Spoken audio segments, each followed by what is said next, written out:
Hello friends, তো সবাই নিশ্চয়ই ভালো আছো আর আমরাও ভালো আছি। তো সবাইকে আমার চ্যানেলে স্বাগত। যে যেখান থেকে ব্লগটা দেখছো আশা করি সবাই খুব ভালো আছো, সুস্থ আছো। আর আমরা ভালো আছি বলেই কিন্তু চলে এসেছি একটা নিউ অ্যানাদার ব্লগ নিয়ে। তো সঙ্গে থাকাও, দেখতে থাকো।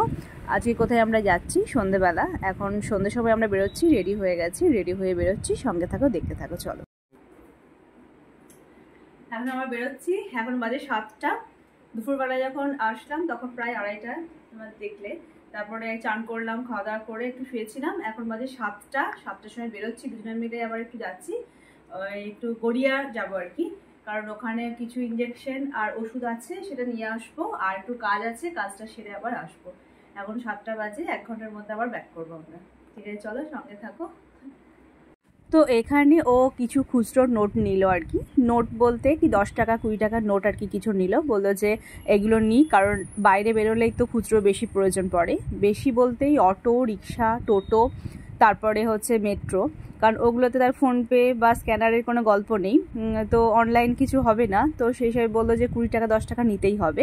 আর বিশেষ করে অটোতে না, যদি 20 টাকা 30 টাকা বা 50 টাকা সামথিং দেওয়া হয় ঠিক আছে, বাট 100 টাকা যদি বা 500 টাকা নোট দিলে তো বাস আগে থেকে বলে উঠতে হবে যে 100 টাকা খুচরো হবে, তো মানে এরকম আর কি ব্যাপার। তো সেই হিসাবে ও বললো যে তাহলে খুচরো নিয়ে নিই। তো কিছু 10 টাকা 20 টাকার নোট আর কি পকেটে ভরলো। তো আমরা এখন ফাইনালি বেরিয়ে পড়লাম। আর সত্যি কথা বলতে ভীষণ কিন্তু বাইরে গরম।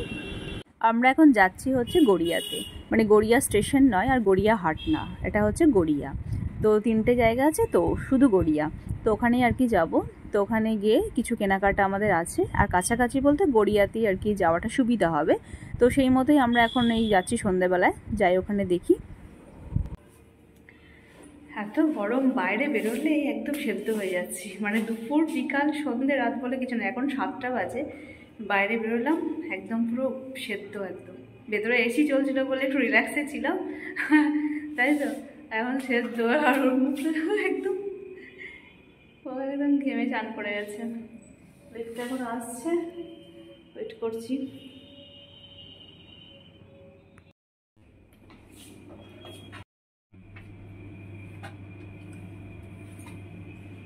লিফটে করে নিচে নামার পর বাইরে কমপ্লেক্সে দেখলাম বেশ সুন্দর একটা হাওয়া দিচ্ছে। মানে ভেতরে গরম, বাট বাইরেটা বেশ একটু হাওয়া আছে। তো যাই হোক, আমরা এখন অটো ধরে নিয়েছি, অটো ধরে এখন গড়িয়ায় যাচ্ছি। আমাদের ঠিক ছিল এসপ্লানেড যাব, মানে নিউ মার্কেটে আর কি। তো নিউ মার্কেটে যে সিলেবাসটা আছে, মানে মেন আর কি শোরুম, তো ওখানে যাব ঠিক করেছিলাম। তো ওখানে আর যাওয়া হলো না, মানে যেহেতু একটু সন্ধে হয়ে গেছে সেহেতু আমরা ঠিক করে নিলাম গড়িয়াতে যাই। মানে গড়িয়াটা হচ্ছে অ্যাকচুয়ালি শ্রীলেদাসের শাখা, মানে ওটা ব্রাঞ্চ। আর যেটা নিউ মার্কেটে আছে সেটা হচ্ছে মেন শোরুম।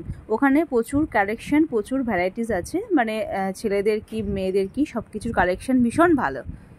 তো তোমাদের দাদা বললো যে একটা জুতো নেবো আর কি শ্রীলেদাসের। তো আমরা বললাম যে গড়িয়াতে যেটা আছে ওখানেই চলো দেখি কি কালেকশন আছে। তো এখন দেখছে।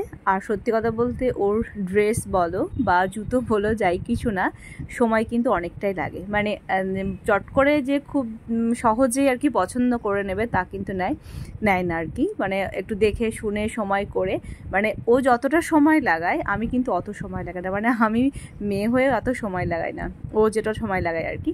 তো যাই হোক, এটা ট্রায়াল দিচ্ছে, ওটা ট্রায়াল দিচ্ছে, এটা দেখছে ওটা দেখছে করে করে। যাই হোক, তোমাদের একটু কালেকশনগুলো দেখিয়ে দিই। খুব বেশি এত বড় নয় এই আর কি ব্রাঞ্চটা, ছোটোর মধ্যেই আর কি। একটা সাইড আজকে লেডিস আছে, একটা সাইড জেন্টস কালেকশন।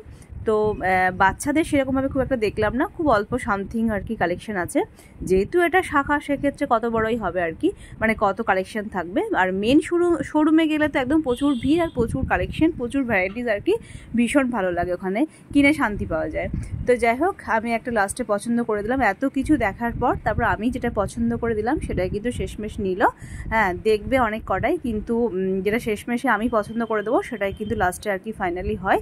তো যাই হোক, একটা জুতো নিয়েছে ব্ল্যাক কালারে, আরও কিছু টুকিটাকি আমরা কেনাকাটা করলাম, কিনে তারপরে আবার চলে আসলাম। আমরা চলে আসার পর দেখছি দিদি আর দিদির মেয়ে রেডি হয়েছে। তো আমাদের সাধ্য এখন টিউশন পড়তে যাবে, মানে দিদি দিয়ে আসবে ওকে। তাই দুজন মিলে রেডি হচ্ছে, ওর প্রাইভেট আছে।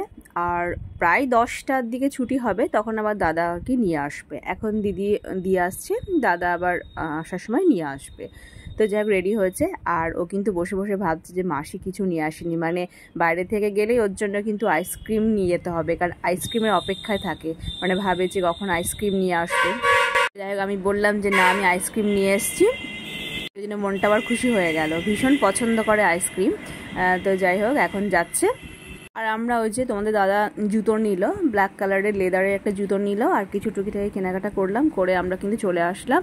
আসার পর আমি আবার একটু চা খেলাম, আর তোমাদের দাদা বললো যে আমি আর চা খাবো না, কারণ ও একবার যদি চা খায় তারপরে দ্বিতীয়বার আর খেতে ইচ্ছে করে না, ওর খেলে একবারই খাবে।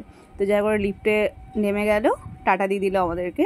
তো আমি এখন এই যে দরজা বন্ধ করে চা করব, মানে আমার মতো আর কি 1 কাপ চা করব, কড়া করে করবো চাটা। কারণ বাইরে কোথাও গেলে না, মানে আমি যেখানেই যাই সন্ধ্যের পর যদি কোথাও মানে বাইরে যাই, বাজার বা কোথাও ঘুরতে যেখানেই যাই না কেন, বাড়িতে আসলে কিন্তু আমার একটু মনে হয় যেন কড়া করে চা খাই, না হলে ঠিক মনটা কেমন লাগে। তো যাই হোক আমি আবার এখন একটু 1/2 কাপ চা করে নেব। আর হাজব্যান্ডের কি একবার চা খেলে কিন্তু আর চা খাওয়ার মানে ওর ইচ্ছা হয় না, সকালে একবার চা খাবে ব্যাস, সন্ধ্যেবেলা একবার চা। তারপরে কিন্তু অনেকের আবার একটু চায়ের নেশা থাকে, যে একটু চা করলেই মানে খেতে ইচ্ছে করে, বা কোথাও গেলে চা খেতে ইচ্ছে করে, সেই ব্যাপারটা ওর মধ্যে নেই। কিন্তু আমার আবার একটু আছে, মানে বেশ আমি তো আবার কোথায় ভ্যারাইটিস চা, ভালো চা বানায় সেখানে আবার খুঁজে খুঁজে আবার সেখানে দাঁড়িয়ে চা খেয়েও বসি, এরকম আর কি ব্যাপারটা। তো যাই হোক এখন আমি চাটা বানাচ্ছি, বেশ একটু কড়া করে চা বানিয়ে নেব। অল্প চা কড়া করে চা করলে বেশ ভালোই আর কি হয়, অল্প চা করলে কিন্তু চাটা খেতে বেশ ভীষণ ভালো হয়। ব্লগের মধ্যে যদি কেউ নতুন হয়ে থাকো, মানে আজকে নতুন ওয়াচ করছো আমার ব্লগটা, তাহলে অবশ্যই চ্যানেলটাকে সাবস্ক্রাইব করে আমার পরিবারের বন্ধু হয়ে যেও, আর ভালো লাগলে অবশ্যই একটা লাইক করে দিও। চায়ের যে খুব নেশা আমার আছে তা কিন্তু নয়, মানে চা খেলে একটু বেশ ভালো করে খাবো এরকম ব্যাপারটা আছে, বেশ একটু সুন্দরভাবে স্পেশাল চা বানিয়ে খাবো, এই আর কি ব্যাপারটা। যে খুব যে বারবার খেতে হবে সেটা কোনো ব্যাপার না, যেহেতু বাইরে থেকে আসলাম সেই কারণে একটু মনে হলো এখন খাচ্ছি। তবে চা লাভার হয়তো অনেকেই আছো, মানে অনেকেই হয়তো চা পছন্দ করো, ভালোবাসো, আবার অনেকেই চা খুব বেশি ভালোবাসো না, মোটামুটি হয়তো 1বার 2বার হলেই হবে এরকম। বা আমিও খুব বেশি পছন্দ করি না, কিন্তু যখনই খাবো তখনই মনে হয় না একটু বেশি, একটু মানে কড়া করে একটু ভালো করে স্পেশাল চা বানিয়ে আর কি খাই। তো এখন এই যে আমার স্পেশাল চা কিন্তু বানানো হয়ে গেছিলো, আর চাটা কিন্তু ইয়ামি ইয়ামি চা হয়েছিল, সত্যি ভীষণ ভালো হয়েছিল চাটা, খেয়ে সত্যি একটা মানে কি বলবো দারুণ, কিন্তু মনটা তৃপ্তি হয়ে গেল। এখানে একটা বিস্কুট নিয়ে নিলাম, একটা বিস্কুট, আর এই চাটা দিয়ে এখন খাবো। তো দিদি একটু পরেই চলে আসবে, দিদির মেয়েকে টিউশন দিয়ে, আর দাদা তো 10টার সময় নিয়ে আসবে বললামই। তো ঠিক আছে, রাতের খাবার হয়ে গেছে, ডিনারও মানে আমরা একটু পর করে নেব। আর এই যে সকালবেলায় আবার আমাদের মানে সাদ্দু কত ভালো মেয়ের মতো কি সুন্দর একদম অনলাইন ক্লাস করতে বসে গেছে, পড়াশোনার দিকে বেশ ঠিক আছে, একটু বেশ মন দিয়ে পড়ে, এখন অনলাইনে ক্লাস করছে। আর ব্লগটা কন্টিনিউ করবো না, ব্লগটা শেষ করব। তো সবাই ভালো থেকো, সুস্থ থেকো, নিজের প্রতি খেয়াল রেখো। চলো এখন কত টাটা, বাই।